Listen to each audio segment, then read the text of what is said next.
Los presupuestos de la Consejería de Vertebración del Territorio, Movilidad y Vivienda son presupuestos básicamente inversores, incrementándose en todas las partidas.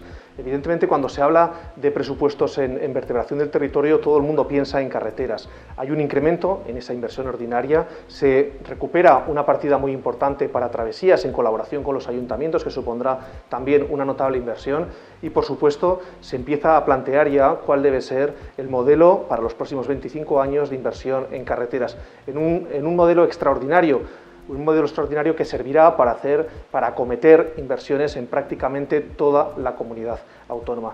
Y hay otro elemento que no podemos olvidar en los presupuestos de vertebración del territorio, movilidad y vivienda, son estos, los de vivienda. Además de los que ya se incluyen en el presupuesto, se considera que se recibirán 41 millones de euros más a cargo de esos fondos de recuperación europeos. Unos fondos que nos permitirán no solo inversiones en el ámbito urbano, sino fundamentalmente también trabajar para conseguir vivienda en el mundo rural. Uno de los aspectos más complicados en estos últimos años, sobre todo para conseguir el mayor asentamiento poblacional posible.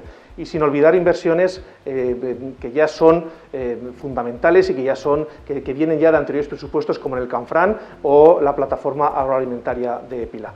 Y para cerrar y hablar de despoblación, esos fondos de cohesión territorial destinados a empresas, destinados a asociaciones y destinados a ayuntamientos. Todo ello con una lucha contra la despoblación, que es un aspecto básico de este Gobierno de Aragón.